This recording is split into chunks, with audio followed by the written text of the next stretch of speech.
Movie की starting एक सीधो नाम के बंदे से होती है जो कि high secure area Buenos iron में घूम रहा है। सीधो एक ठग के साथ में चोर भी है, यही उसका प्रोफेशन है। जब वो आयरन में घूम रहा होता है तो उसकी नज़र एक कार पर जाती है और वह स्मार्टली उसका गेट खोल करके अंदर जा करके बैठ जाता है। सबसे पहले वो कार का म्यूजिक सिस्टम निकाल करके अपने बैग में रखता है और जो भी मिलता है उसे बैग में रखता है क्योंकि वो एक चोर है। अब कार के अंदर ही वो अजीब और गरीब हरकतें करता है और जब वो बोर होता है तो वो बाहर निकलने की कोशिश करता है, लेकिन दरवाज़ा नहीं खुलता। अब वो चारों दरवाजों को ट्राई करता है पर कोई भी नहीं खुलता। अब वो कार की ग्लासेस को तोड़ने की भी कोशिश करता है पर कुछ भी नहीं होता क्योंकि कार फुली बुलेट प्रूफ थी। और अब वो दरवाज़ा तोड़ने की कोशिश करता है पर कार कहीं से भी नहीं खुलती। वो उसे तोड़ करके बाहर निकलने की कोशिश में लगा हुआ था पर कुछ भी नहीं होता, उल्टा वो खुद इंजर हो जाता है। सीधो भी थक चुका था, वो अब अपनी गन निकाल करके ग्लास को तोड़ने की कोशिश करता है, लेकिन बुलेट प्रूफ होने की वजह से बुलेट रिवर्स हो जाती है और उसके पैर को लग जाती है। ये देख करके वो पैनिक हो जाता है क्योंकि उसको उस जगह हैवी ब्लीडिंग हो रही थी, जिसे वो अपनी टी शर्ट से बांध करके रोकने की कोशिश भी करता है। अब वो अपने बैग से अपना सेल निकालता है अपनी वाइफ को कॉल करने के लिए। तभी वो देखता है कि एक लेडी उस कार के शीशे में अपनी लिपस्टिक को ठीक करती है। सीधो उसे आवाज़ लगाता है, ग्लासेस को ठोकता है पर उसे कुछ भी सुनाई नहीं देता। कार के ग्लासेस ब्लैक होने के साथ साथ में साउंड प्रूफ थे, तो वो लेडी अपनी लिपस्टिक करके वहाँ से चली जाती है। ना ही तो उसे कुछ सुनाई देता है ना ही कुछ दिखाई देता है। अब सीधो वापस से अपना सेल उठाता है अपनी वाइफ को कॉल करने के लिए, तो देखता है सेल की बैटरी डाउन हो चुकी है। धीरे धीरे सीधो की हालत खराब हो रही थी। रात हो चुकी थी पर अभी तक सीधो कार के अंदर ही फंसा हुआ था। वो हर कोशिश कर चुका था पर कार से नहीं निकल पाता। अब सुबह भी हो चुकी थी। अब सीधो का भूख प्यास से भी बुरा हाल था और सबसे बड़ी बात ये कि अभी तक कार का ऑनर का भी कुछ नहीं पता और वो बुलेट से भी घायल था। उसे जल्द ही कार से बाहर निकलना होगा वरना वो उसके अंदर मर सकता है। कार पर अभी ओस भी इकट्ठा हो चुकी थी। वो उसे चाट करके अपनी प्यास थोड़ी शांत करता है और अब जो स्टीरियो मीन्स म्यूजिक सिस्टम जो उसने निकाला था उसे वापस से फिट करता है और गाने सुनने लगता है और वो बहुत इंजॉय भी करता है। तभी उसका फेवरेट सॉन्ग प्ले होता है जिसे वो काफ़ी इंजॉय करते हुए सब भूल जाता है अपनी प्रॉब्लम्स को और वापस से गेट खोलने तोड़ने में लग जाता है। तभी स्टीरियो पर किसी का कॉल आता है। सीधो कॉल रिसीव करता है। वो कॉल कार के ऑनर का था जिसका नाम होता है एनरिक। एनरिक बाय प्रोफेशन जो कि एक डॉक्टर है। एनरिक को पता है कि सीधो उसकी कार में किस लिए आया है और अब वो लॉक हो चुका है, लेकिन एनरिक चिल था, उसे कोई भी फर्क नहीं पड़ता क्योंकि ये आज पहली बार नहीं हुआ था उसके साथ में, पहले भी 28 बार उसको लूटा जा चुका था। अब एनरिक उसे बताता है कि जब उसने स्टीरियो निकाला तो कार का सिक्योरिटी सिस्टम ऑन हो गया और मेरी कार बुलेट प्रूफ के साथ साथ में साउंड प्रूफ भी है, मतलब अंदर की आवाज़ बाहर नहीं आ सकेगी। सीधो चाहे जितनी कोशिश कर ले, चाहे जितना चीख ले और बोलता है कि मैं अपनी कार को यहाँ बैठे कंट्रोल भी कर सकता हूँ। एनरिक की बातें सुनकर के सीधो को गुस्सा आता है और बोलता है कि वो प्यासा है, भूख से उसका बुरा हाल है, वो यहाँ पर धीरे धीरे मर रहा है। पर एनरिक की कॉल डिस्कनेक्ट हो जाती है और अब कार का एसी ऑन होता है जो कि खुद एनरिक ने किया था। अब सीधो की ठंड से हालत बहुत ख़राब थी, ठंड बर्दाश्त करना मुश्किल हो रहा था। अब वो अपनी सबसे पहले टी शर्ट जो कि उसने घाव पर बांधी थी उसे खोल करके पहन लेता है और उस घाव पर अपना पेंट फाड़ करके बांधता है और एसी के विंडोज़ को ब्लॉक करने की कोशिश करता है, लेकिन कोई फर्क नहीं पड़ता और सीधो की ठंड से हालत ख़राब होने लगती है। लेकिन कुछ टाइम के बाद में एसी भी ऑफ हो जाता है। सीधो की हालत बहुत ख़राब हो चुकी थी। तभी एनरिक का कॉल आता है। उससे वो एक सवाल पूछता है, अगर वो आज उसका सही जवाब देगा तो वो उसे पीने के लिए पानी देगा और पूछता है कि अगर वो अपने बेटे को चोरी करते देखता है तो वो क्या करेगा। वो उसने सवाल इसलिए पूछा था क्योंकि उसको एक बेटा भी था। सीधो बोलता है वो उसे पुलिस स्टेशन लेकर के जाएगा, लेकिन वो बोलता है कि गलत जवाब था क्योंकि उसका बेटा उसका है, वो उसे सिर्फ वही ठीक कर सकता है जिसके लिए तुम खुद एग्जाम्पल सेट करोगे तभी वो ठीक होगा। एनरिक की बातों से ऐसा लगता था मानो वो पुलिस और क्रिमिनल दोनों का सताया हुआ था क्योंकि 28 बार उसको लूटा जा चुका था, तो गलत जवाब की वजह से उसे पीने के लिए पानी नहीं दिया जाता। अब सीधो भूखा प्यासा कार के अंदर बैठा बाहर रोड पर देख रहा था और वो कर भी क्या सकता था। तभी वहाँ पर उसकी एक उम्मीद की किरण जागती है। उसे एक पुलिस ऑफिसर नजर आता है और वो उस कार को नज़दीक से देखने भी लगता है। ये देख कर के सीधो उसे सिग्नल देने की हर कोशिश करता है पर कुछ भी नहीं होता, बल्कि वो ऑफिसर उस कार का चालान काट करके उसी पर लगा करके बाहर से चला जाता है। क्योंकि कार के ब्लैक ग्लासेस थे और उस जगह वो अलाउ नहीं थे। सीधो वापस से शांत होकर के बैठ जाता है। सीधो का प्यास से गला सूख रहा था जबकि बाहर बारिश हो रही थी। तभी एनरिक का वापस से कॉल आता है और सीधो से वो उसका पूरा नाम और आईडी मांगता है। सीधो उसे दे देता है जिसके बदले उसे वो पानी देता है जो कि कार की ग्लासेस स्प्रे वाला गंदा पानी था।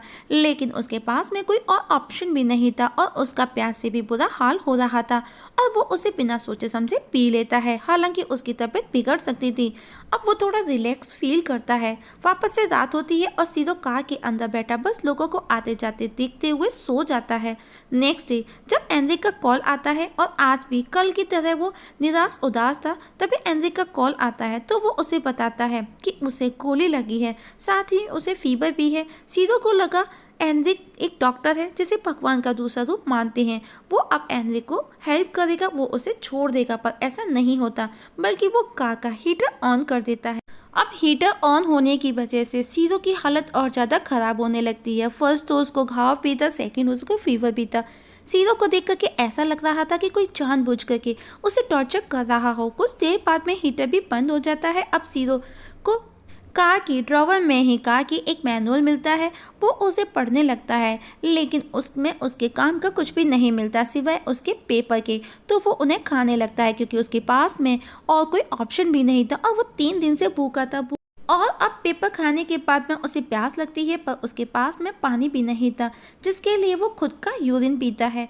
तभी वो देखता है कि दूसरा चोर उसी कार के पास आता है और उस कार का गेट लॉक को अनलॉक करने की कोशिश करता है। लेकिन उसकी किस्मत अच्छी नहीं थी, या फिर बोल सकते हैं कि अच्छी थी, और वो पकड़ा जाता है और उसे पुलिस को दे दिया जाता है।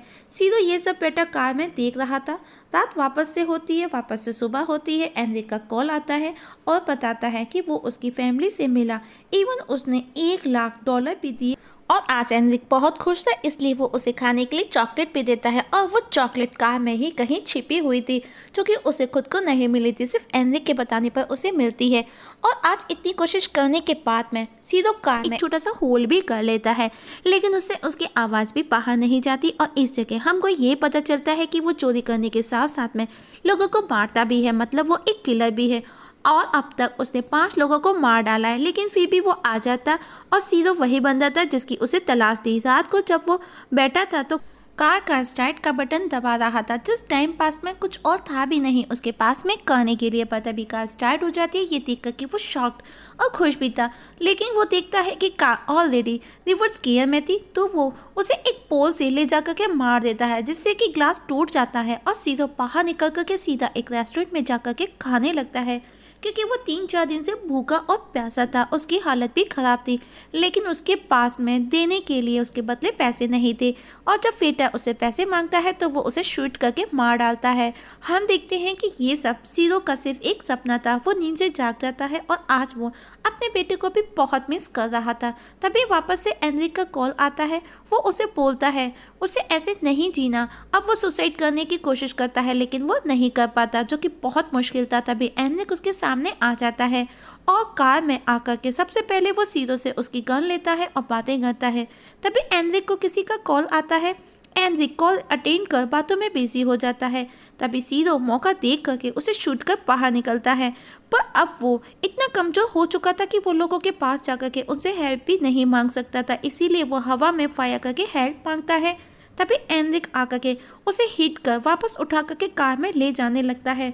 तभी वहाँ पर पुलिस आ चुकी थी, पर उसके कहने पर भी एनरिक उसको नहीं छोड़ता। कुछ ही देर में वहाँ पर पब्लिक और मीडिया की भीड़ जमा हो जाती है, लेकिन एनरिक अभी भी उसे नहीं छोड़ता।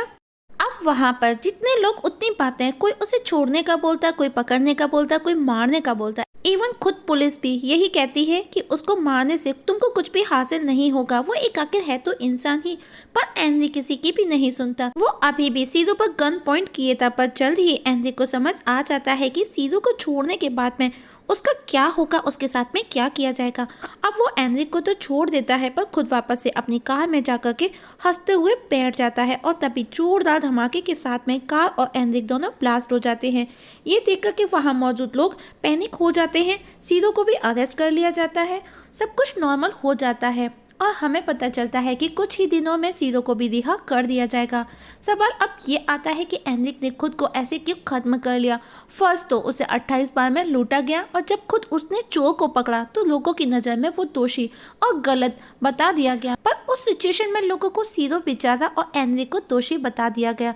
इसलिए लोगों को प्रूव करने के लिए एनरिक ने खुद को खत्म कर लिया, जबकि एनरिक तो बस सीरो को सबक सिखाना चाहता था कि वापस से वो ये सब ना करे। लोगों को पता चले कि चोरी करते समय चोर किस तरह कार में फंस गया और उसे किस किस प्रॉब्लम्स का सामना करना पड़ा, ताकि आगे से कोई भी चोरी करने से पहले सोचे। पर ऐसा नहीं हुआ, यहाँ तो सिचुएशन ही उल्टी पलट गई और इसी के साथ में हमारी आज की ये एक्सप्लेनेशन खत्म हो जाती है। तो दोस्तों कैसी लगी, आपकी क्या राय है, कमेंट सेक्शन में कमेंट करके जरूर बताइएगा। और हाँ, अगर आप इस चैनल पर नए हैं तो प्लीज़ सब्सक्राइब करना ना भूलिएगा। वीडियो देखने के लिए थैंक यू सो मच।